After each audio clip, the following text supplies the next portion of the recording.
Whew. All right, what's up, everybody? So I don't normally talk. I normally just do a bunch of the work and then just like speed it up over like times 10 so that y'all can just kind of see what I did. But a lot of people have been asking me, particularly about the tile work. Like even when I was at Home Depot buying the tile, this lady was like, hey, can you do it for free? So one, I don't do anything for free. Two, I haven't really, most of the stuff I'm doing is just like for myself to get my houses up and going. So I'm not really like contracting out work. Like I'm not really doing that. But I understand where people are because tile, and I think people are so afraid to do tile work because they are afraid that because it's permanent, right? There's a feeling that like the only way to correct the mistake is to like totally rip up the entire floor. So I wanted to, for this particular video, and sorry I got a little bit of dust. I've been still in here sanding a little bit here and there. But nonetheless, I want to take some time to just kind of quickly show you the stuff that you need to do if you wanted to do a tile job yourself. And it doesn't really matter if you're doing like a bathroom, the floor, the wall. It doesn't matter. Like the process is all pretty much the same. So in this room here, and actually I'm going to switch to, give me a second. Okay. So with that being said, so the main thing with doing tile work, which I've realized from the several times I've done it so far, is just about making sure everything is done correctly in the right ways to do it, like the right layering, right? So I'm gonna take a step back just real quick here.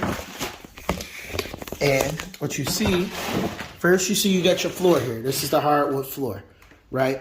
And then there's, so essentially you would think that this hardwood floor goes from here all the way there, but it doesn't, right? So with the kitchen, sometimes they did it different, where it's not hardwood all the way through.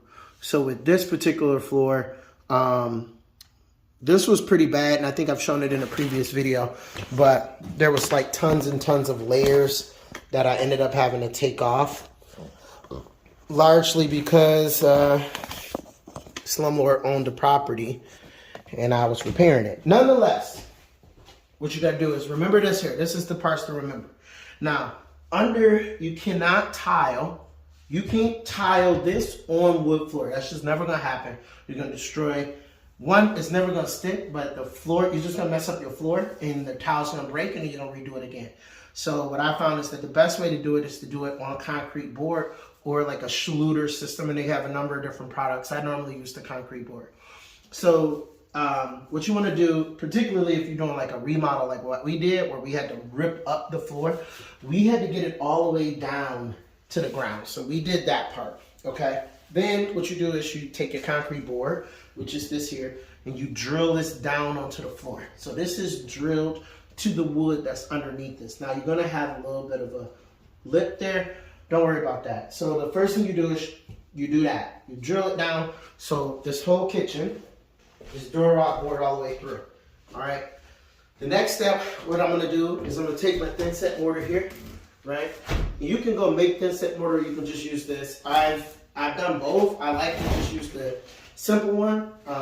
You can just do that. So anyway, you get your thin set mortar, and you're gonna take like a cement board, fiberglass, and then you're gonna do the seams. So you're gonna cover these seams, and then you're gonna close it up with this, and that's gonna help you to just make sure that the boards are like kind of stuck together, if you will. But it's gonna close up the seams, and that should make it a little bit easier when you put your tile down. Then you'll let that dry, and then you will then you're gonna use the same stuff, thin set mortar. You're gonna start, you're gonna put it on your boards and lay the tile down. So, I mean, then after you do that, and then I'll show you this in the future videos. After you do that, you'll also need spacers, because you're gonna space them out. Get the right spacers so that you have the right gap in between. And then you're gonna get your grout. You're gonna put the grout on top of it. Then after you're done with that, you'll put a sealant on, and then you'll be pretty much done. So it's not super complicated. It seems a lot of people are very concerned, but again, just remember the layers. You put the cement board down, drill it down, cover the seams, fiberglass, thin set mortar.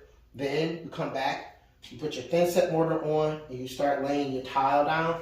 You'll need a trowel. You'll need, really you just need a trowel for that.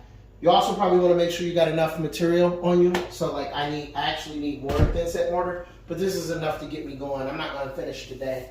And then once you're done with that, clean up. Make sure to clean up. What you don't want to be, you don't want to get stuck doing is cleaning this shit up.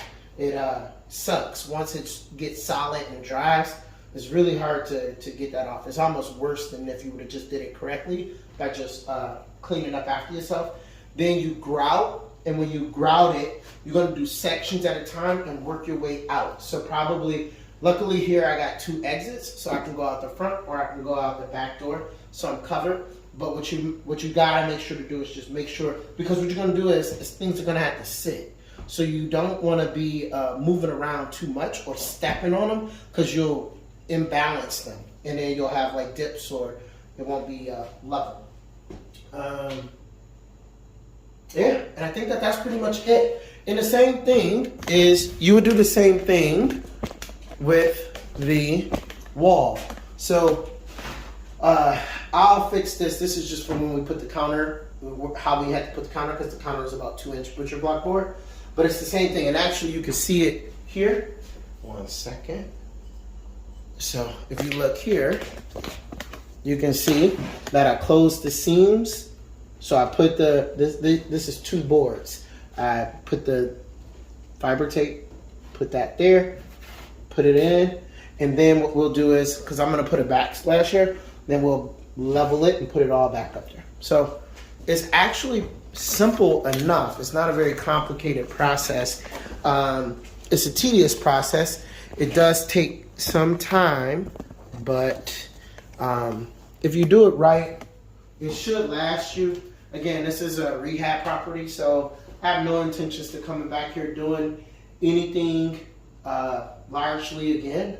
Not for years, unless there's like a plumbing issue or something, but for the most part, I don't plan on doing it again. So just with the work that I was doing on this house, like I said, the main things that we had to do is dig up the floor, because the person had put like layers of plywood, vinyl in a very bad way.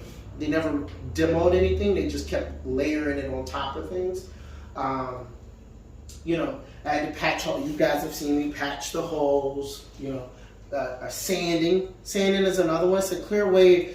Sanding is the way you know if somebody did what they were supposed to do or not. So this wall is largely smooth, so you won't see anything. So I wanted to make sure it's smooth, so when we go to paint, it'll look really good. The light is in, it's solid. We sanded around it, closed it, it's all good. The new window is installed. That's in there. Foamed it up, so it's all good. You know, we're gonna build out a little bit of the molding just to finish it up. You guys have saw me sanding this down, peeling the paint. So I peeled all of the paint from the doors, and then I'm gonna sand this, just give it like a light sand, and then we'll be done there. And then yeah, so then we'll paint, close it all up, and that'll be the end of it. So anyway, I'm gonna show you videos as I work through the process. So we'll go from there. All right, peace.